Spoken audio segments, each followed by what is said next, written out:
बिस्मिल्लाहिर्रहमानिर्रहीम। अस्सलाम वालेकुम।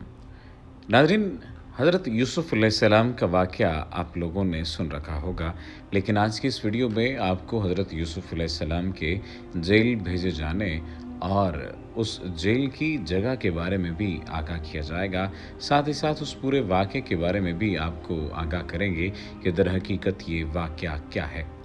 नाज़रीन, आप ये बात तो जानते हैं कि हज़रत यूसुफ़ अलैहिस्सलाम के किस्से को अहसनुल क़िसस कहा जाता है, और अहसनुल क़िसस किस वजह से कहा जाता है वो भी आप जानते ही हैं। बुनियादी वजह ये है कि हज़रत यूसुफ़ अलैहिस्सलाम का ये वाक़या इतना दिलअंगेज़ है कि कोई भी शख्स जब ये सुनता है तो हाथ दांतों में दबा लेता है। चलिए आपको इस वाक़े के बारे में आगाह करते हैं। हज़रत यूसुफ़ अलैहिस्सलाम जब कुएँ में रहे, यानी आप कुएँ में 3 दिन तक तशरीफ़ फरमा रहे। ये कुआँ खारा था, मगर आपकी बरकत से इसका पानी बहुत ही मीठा हो गया था। इत्तेफ़ाक से एक काफ़िला मदियन से मिस्र जा रहा था। जब इस काफ़िले का एक आदमी जिसका नाम मालिक बिन ज़र ख़ज़ाई था, पानी भरने के लिए आया, कुएँ में डोल डाला तो हज़रत यूसुफ़ अलैहिस्सलाम डोल पकड़कर लटक गए। मालिक बिन ज़र ने डोल खींचा तो आप कुएं से बाहर निकल आए। जब उसने आपके हुस्न जमाल को देखा तो यबशरा हज़ा ग़ुलाम ये कहकर अपने साथियों को खुशखबरी सुनाने लगा। हज़रत यूसुफ़ अलैहिस्सलाम के भाई जो इस जंगल में रोज़ाना बकरियां चराया करते थे, रोज़ाना कुएं में झांक झांक कर देखा करते थे। जब उन लोगों ने आपको कुएं में नहीं देखा तो तलाश करते हुए काफ़िले के पास जा पहुँचे और आपको देखते ही कहने लगे, ये तो हमारा भागा हुआ ग़ुलाम है जो बिल्कुल नाकारा और नाफरमान है। अगर तुम इसको ख़रीदो फ़रोख्त बहुत सस्ता तुम्हें फ़रोख्त कर देंगे, मगर शर्त यह है कि तुम लोग इसको यहाँ से इतनी दूर ले जाकर फ़रोख्त करना कि यहाँ तक कि इसकी खबर तक ना पहुँचे। हज़रत यूसुफ़ अलैहिस्सलाम भाइयों के खौफ से खामोश खड़े रहे और एक लफ्ज़ भी ना बोले। फिर उनके भाइयों ने उनको मालिक बिन ज़ार के हाथों 20 दिरहम में फ़रोख्त कर दिया। आप अंदाज़ा लगाइए कि उनके इल्म में भी नहीं था कि आइंदा चलकर होने क्या वाला है। मालिक बिन ज़ार ने उनको ख़रीद कर मिस्र के बाज़ार का रुख किया और बाज़ार में उनको फ़रोख्त करने का ऐलान किया। उन दिनों मिस्र का बादशाह रेयान बिन वलीद अमलीक था और उसने अपने वज़ीर आज़म क़तफ़ीर मिस्री को मिस्र की हुकूमत और ख़ज़ाने सौंप दिए थे, और मिस्र में लोग उसको अज़ीज़ मिस्र के ख़िताब से पुकारते थे।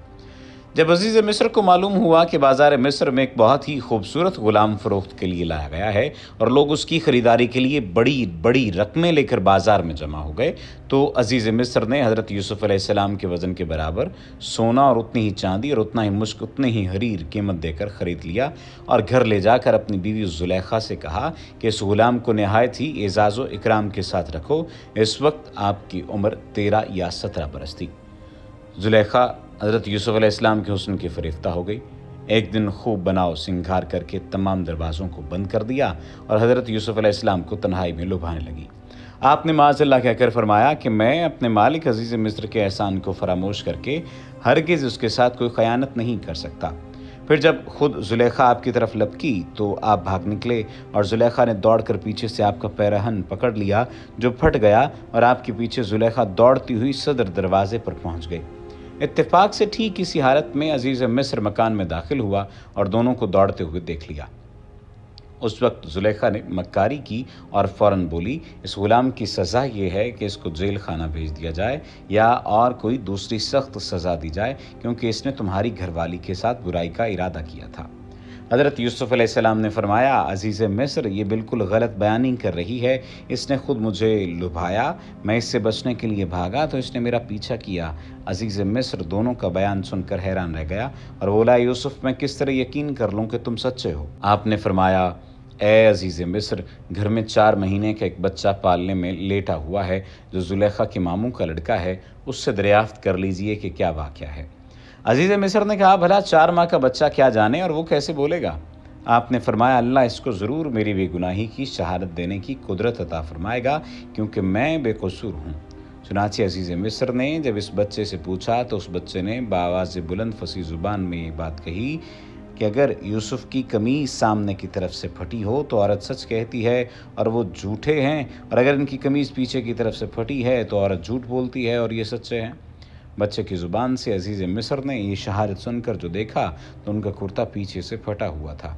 तो उस वक्त अज़ीज़ मिस्र ने हज़रत यूसुफ़ अलैहिस्सलाम की बेगुनाही का ऐलान करते हुए कहा, फिर जब शौहर ने देखा کہ ان کی قمیض پیچھے سے پھٹی ہے تو اس نے کہا کہ یہ تم عورتوں کی مکاری ہے، واقعی تم عورتوں کی مکاری بڑی سخت ہے۔ یوسف اس بات کا خیال نہ کرو، اور اے عورت تو اپنے گناہ کی معافی مانگ، یقینی طور پر تو ہی خطا کار تھی۔ شہر کی معزز عورتوں میں اس واقعے کا چرچا ہونے لگا، کہنے لگیں کہ عزیز مصر کی بیوی اپنے غلام کو ورگلانا چاہتی تھی، یہ کتنی حیرت انگیز بات ہے۔ جب زلیخا نے بات سنی تو ان عورتوں کو دعوت بھیجی اور پھل وغیرہ ان کے سامنے رکھے اور ایک چھری پکڑوا دی اور حضرت یوسف علیہ السلام سے کہا کہ ذرا ان کے سامنے آئیے۔ جب ان عورتوں نے حضرت یوسف علیہ السلام کو دیکھا تو حیرت کے مارے آنکھیں پھٹی رہ گئیں، پھل کاٹنے کے بجائے اپنے ہاتھ کاٹ لیے، بولیں یہ تو انسان نہیں ہے بلکہ یہ فرشتہ ہے۔ ان خواتین نے اپنے طور سے یوسف علیہ السلام کو اپنے جال میں پھنسانا چاہا، لیکن حضرت یوسف علیہ السلام ان کے دامن فریب میں نہ پھنسے۔ جب اس طرح کے واقعات بڑھ گئے تو وزراء اور ارکان سلطنت سے عزیز مصر نے مشورہ کیا اور طے پایا کہ یوسف علیہ السلام کو قید خانے میں بھجوا دیا جائے۔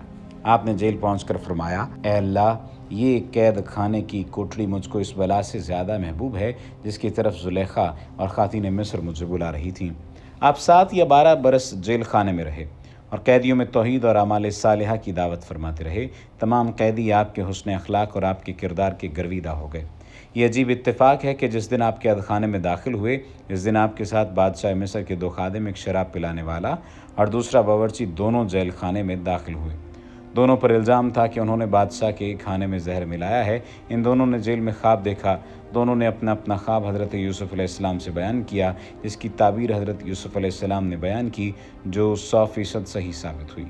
پہلے کا خواب یہ تھا کہ میں نے دیکھا ہے کہ میں نچوڑ رہا ہوں شراب کا رس۔ اس کی تعبیر حضرت یوسف علیہ السلام نے کچھ یوں دی کہ تم الزام سے بری ہو جاؤ گے اور دوبارہ اپنے عہدے پر بحال ہو کر اپنے مالک کو شراب پلاؤ گے۔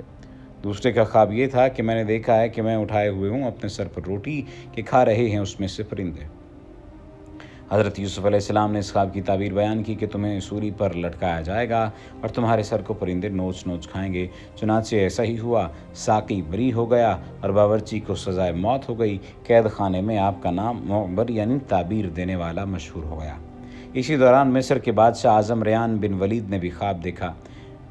کہا کہ میں خواب میں دیکھتا ہوں کہ 7 موٹی تازی گائیں ہیں جنہیں 7 دبلی پتلی گائیں کھا رہی ہیں، انہیں 7 خوشے ہرے بھرے ہیں اور 7 اور ہیں جو سوکھے ہوئے ہیں۔